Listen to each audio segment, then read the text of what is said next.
Shalom saudara, salam sejahtera. Kebenaran hari ini berjudul Kesucian Hidup Orang Tua. Hal yang berikut saudaraku melanjutkan apa yang kita telah dengar hari sebelumnya. Orang tua harus mewariskan kesucian hidup. Beberapa orang tua merasa berhak bertindak kasar terhadap anak karena ingin terlihat tegas, terlihat disiplin sebagai orang tua. Namun tanpa disadari perlakuan kasar tersebut membuat anak terluka. Perlu diketahui bahwa sikap terhadap anak akan menjadi goresan apakah anak-anak merasakan kehadiran Allah dalam hidup orang tuanya atau tidak. Dalam hal ini bukan berarti orang tua tidak boleh marah atau tidak boleh tegas.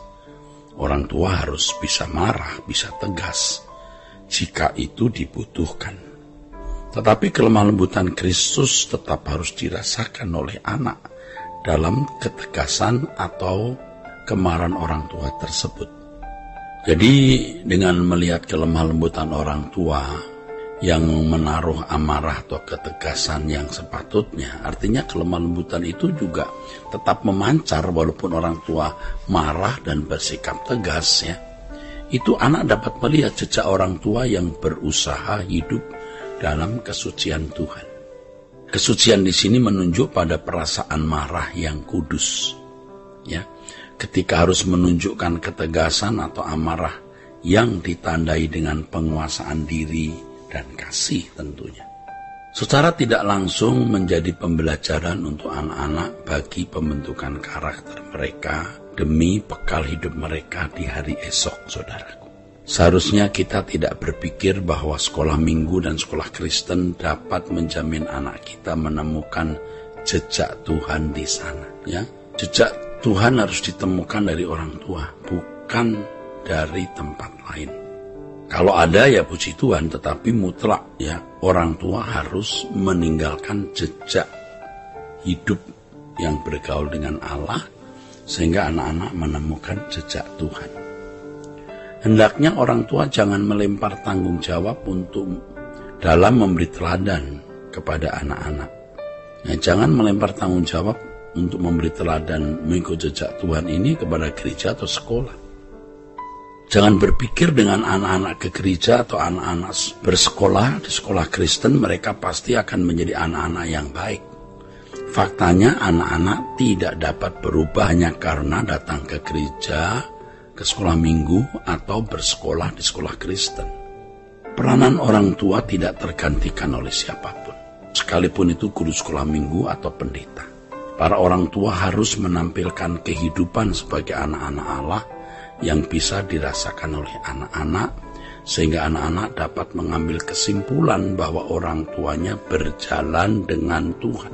Orang tua yang berjalan dengan Tuhan, saudaraku, dalam kesucian ya, pasti memiliki jejak Tuhan dalam hidupnya yang dapat diwariskan kepada anak-anak. Tidak masalah apakah orang tua itu kaya atau miskin, berpendidikan tinggi atau tidak berpendidikan ya. Setiap orang tua berkesempatan mewariskan jejak Tuhan dalam hidup anak-anak mereka. Ya, orang tua harus sadar bahwa dirinya adalah wakil Tuhan di dunia untuk mendidik anak-anak mereka di jalan Tuhan guna menjadi orang-orang yang berkeberadaan sebagai anak-anak Allah seperti Yesus. Oleh karenanya, saudara, agenda hidup kita satu-satunya haruslah mengenal Allah dan mengalaminya secara nyata, sehingga anak-anak akan melihat jejak Tuhan dalam hidup orang tua mereka. Di samping orang tua, gereja memang mengambil bagian dalam pembentukan anak. Peran tersebut adalah penanaman nilai rohani melalui pelajaran, melalui khotbah, atau pendampingan yang diberikan di dalam atau melalui ibadah, pelayanan gerejawi.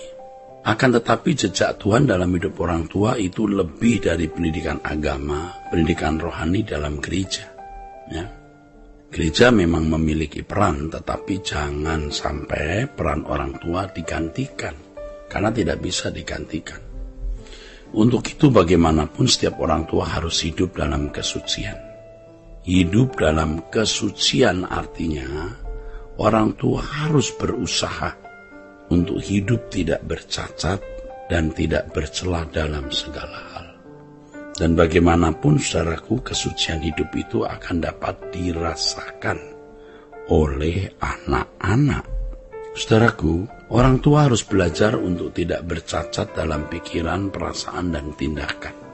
Untuk ini setiap orang tua harus sungguh-sungguh belajar kebenaran, sebab kebenaran adalah sarana pengudusan setiap orang percaya yang telah ditebus, saudaraku.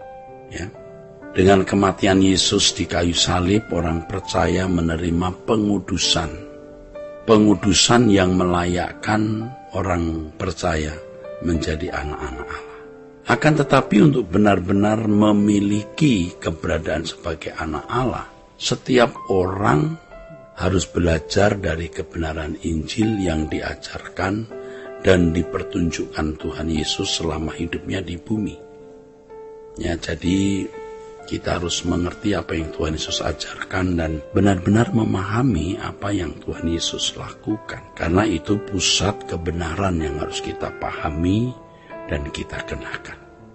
Nah, inilah yang dimaksud oleh Alkitab bahwa Injil itu berkuasa menyelamatkan.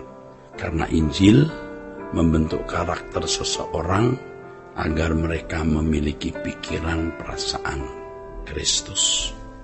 Pembelajaran kebenaran yang dilakukan secara konsisten, saudara, akan mengubah cara berpikir orang percaya yang telah banyak diracuni oleh dunia. Cara berpikir orang percaya diubah melalui kebenaran Injil.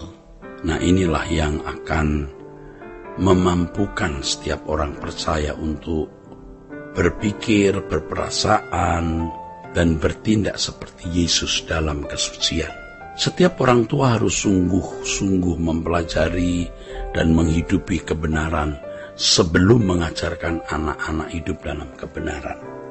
Sebab hanya dengan mempelajari dan menghidupi kebenaran yang diajarkan, orang tua memiliki teladan yang kuat untuk mengajar anak-anak. Banyak orang tua yang hanya memberi nasihat kepada anak-anaknya, tetapi tidak menghidupi apa yang dinasehatkannya.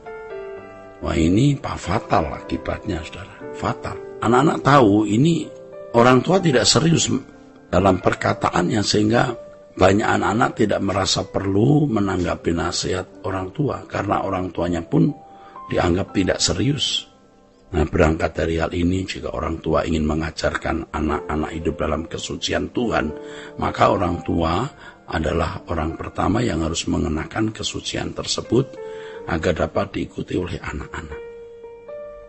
Hal ini dimulai dari pembelajaran kebenaran yang tekun, disertai perjumpaan pribadi dengan Allah dalam doa pribadi. Dengan inilah orang tua dapat memberi jejak yang benar kepada anak-anak sesuai dengan jejak yang Tuhan Yesus ajarkan. Tuhan memberkati saudara. Sola Gracia.